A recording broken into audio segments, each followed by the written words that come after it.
Good to see you again. Okay, we're back in the wonders of the Ein Beis, and today's the Savior. We're going to go into inner space. As we spoke before, that the process of making a person is Rebbe's Maimer built on what the Magi, the message said about two, two parts, two halves that have to come together. So we bring previously that the animal soul should be interested in listening to the Holy Soul. Actually, this is generally is talking about that part of the soul which is invested and is in contact with the body, which is known that the soul and the source is unified with the Creator, and to be able to come in contact with the body, the animal soul.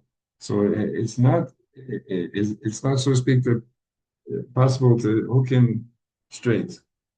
So then we have the concept of the different worlds the neshama goes through to become more and more limited until we come to the physical world.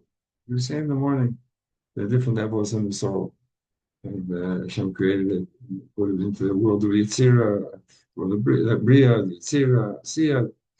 And so in practical, what we're talking about here is that the part of the soul which has a contact with the body and the understanding, the animal soul, is the lowest levels of the soul. But to be a person, it's not enough just to have the lowest levels. You have to have the higher levels also. Right? The person is not just his understanding; he's more than his understanding. It's not just his actions; it's more than his actions. So too, in terms of connecting in with the soul. So we say that when the person wakes up in the morning, so the soul is in his nose. As we did before, that the person is not supposed to get involved in anything in the physical world before he prays to Hashem, because then the soul, which is, so to speak, the potential to be part of him, is like in his nose. It means that it's not yet have a place that the animal soul should absorb and be able to do what the soul wants. As it's known that during the night that the physicality is more overcomes the powers of spirituality. There's the concept of when we go to sleep, then our head and our feet are on the same level. Whereas when we're awake, so then the head is up and the feet are down, which it symbolizes that the spirituality is on the forefront. The physicality is lower down. As we say, even when we go to pray, we also add in a belt to separate between the spiritual and the physicality, again, to be able to stress the importance of the spiritual over the physical, whereas the person goes to sleep. So then it's a situation where they're equal, so to speak, on the same levels. We find the difference between a person and an animal, that a person works on two, and an animal is on four. So the animal is on four because his heart and his mind are actually on the same level. In other words, what he desires, he does. Doesn't do desire, he doesn't do. Right? You can't, so to speak, you could train him that if he doesn't do what you want him to do, he's going to be punished or be lost his enjoyment. But in terms of understanding the concept, he can't understand one and one is two. He doesn't have that kind of intelligence. Whereas a person has ability to accept and understand concepts which are above his simple understanding. He can understand depth and the fact that he is created in such a way that he has understanding, he can elevate himself to very high levels. Okay. So we're now going to deal with the second interpretation of what does it mean that the soul is in the nose. What does this mean? The soul's in the nose.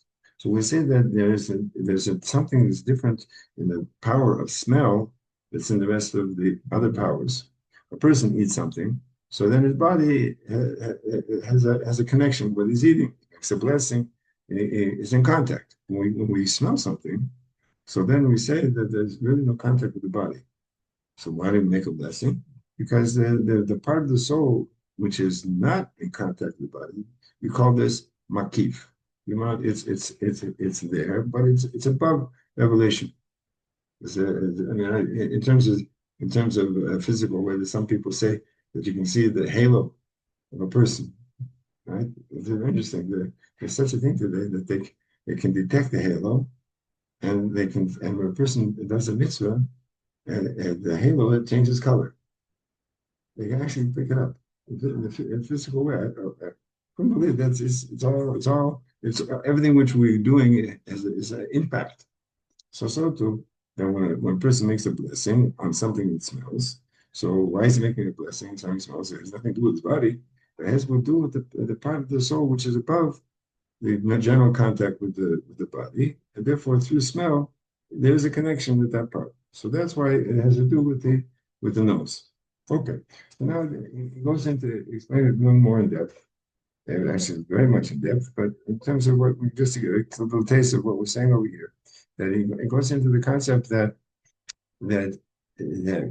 how can we see that there is a part of the person which is above his understanding? And generally, people who identify his understanding with the soul, but it goes to prove to explain that understanding is not the soul. It's not the so to speak, the highest level of the soul. It's one of the powers of the soul, but the soul is higher than understanding. And how do we see that it's really the two separate things? Because the understanding of a person has changes, right? The understanding of a child is not comparable to that. Even a person during his life, he has the times when his understanding is clear, and there's something is not so clear. So something which changes is not the essence. Okay, so therefore, we to be able to come closer to the essence of his soul. So there are different levels to be able to purify a person, to be able to go from level to level. But in general, we're talking over here that when the person's does daven properly, and he excites his animal soul that you want to be connected with his holy soul, he becomes a vessel that the source of his soul could be able to be revealed also in his system. Okay, and that's the second explanation over here of the soul is in his nose. That not only that he has to make a place in terms of receiving his soul, which has power with connection to his body, in the body and the animal soul, but he also has to be able to draw in to his feelings and understanding the higher level of his soul. And that's also possible during the time of davening. So we ask the question, why do you have to do such a thing? What's going on? Why isn't just not enough? Just that the soul, which is in the body, connects with the animal soul, and he agrees that everything. So there possible different possible answers. But what he brings over here, that when a person reaches his connection with his source of the soul, so there's everything which in his system is drawn up to a higher level. It's very interesting. Maybe it's an example. It says that there were tzaddikim that they promised that they're not going to go into Gan Eden until the Mashiach comes.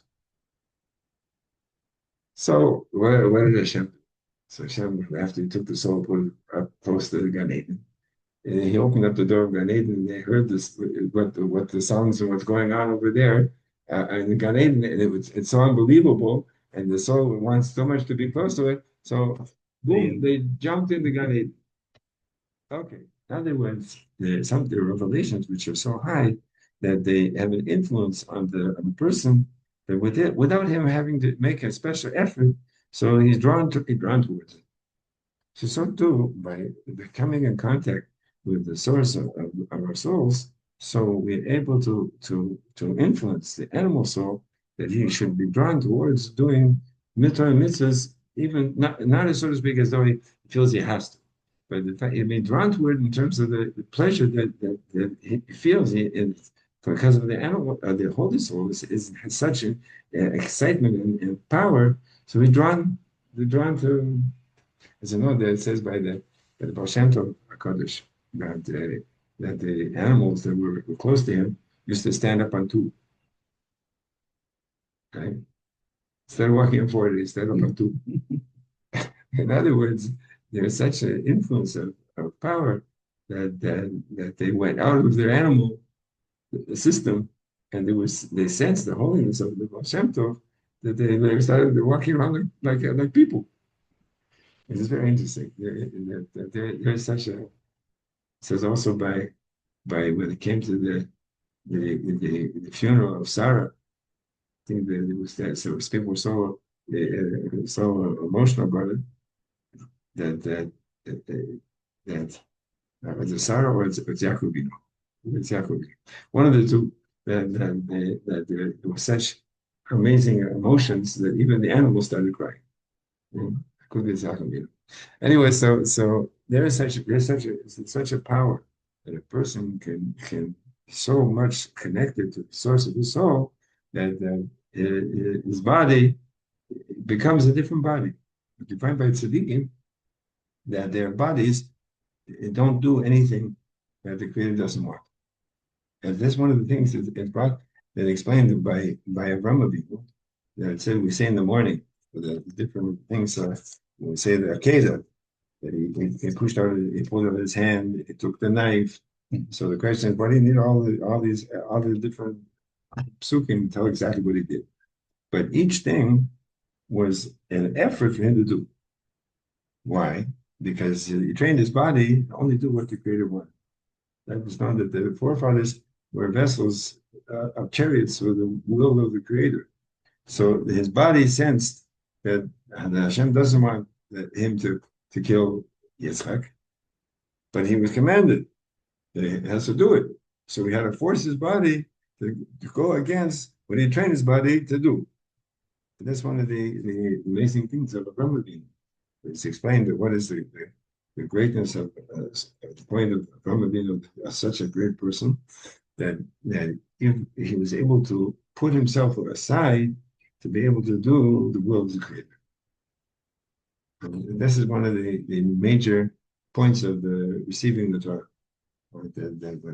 So it came time to receive the Torah, so it said Nasa v'nishma. Nasa v'nishma means that first we'll do and then we'll understand. So the question is, how can you do such a thing? If you don't understand, how can you do? So the answer is that's called putting yourself aside. The person is on the level that he realizes that his being in the world was only to be able to serve the Creator. So therefore, it wants to do like this, do like this, want to do like this, do like this. Whereas the nations of the world couldn't accept that kind of approach. Right? When they were approached to accept the Torah, they were asked what's inside, whether or not they could accomplish it.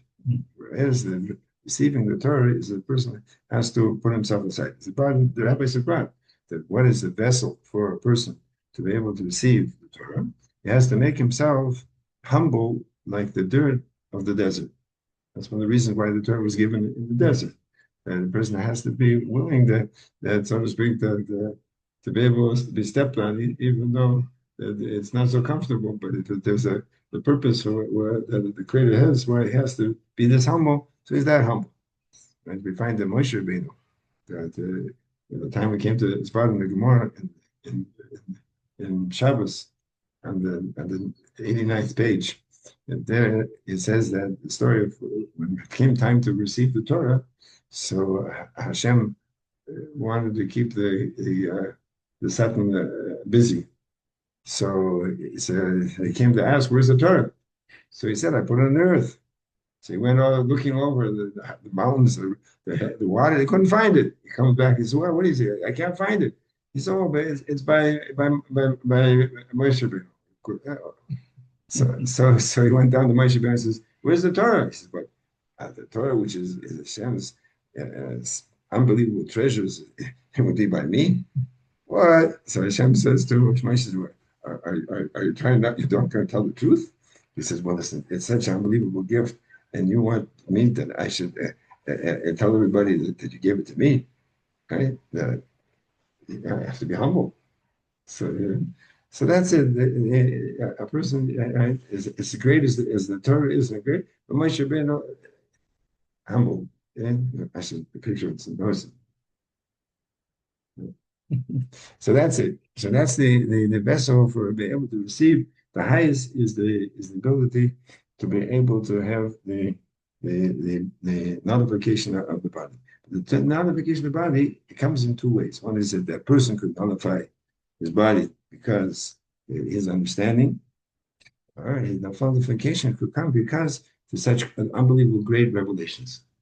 And that's really what we're going to get into the more, that this revelation, we're bringing to the revelation of the higher levels of the soul will cause the person's animal soul will be drawn to be able to do what the creator wants through the enjoyment and the desire.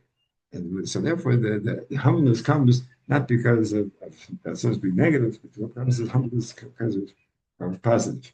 And then we find that the Rebbe Malcolm Mashiach is very much the person should be happy and should be enjoy doing mitzvahs and be able to be ready for the Geulah, to know that Hashem loves every Jew and that he's even a person is not doing one simple act. It's like in the times when they used to bring to the first crops to the Beis Hamikdash, and the Kohen would bless them. So too Hashem has pleasure from every little action of the Torah and mitzvahs that a Jew does, and therefore when a person realizes that, so it causes him to want to do even more. And therefore, the more we do, the faster the Gula should come, should be taken by Mash.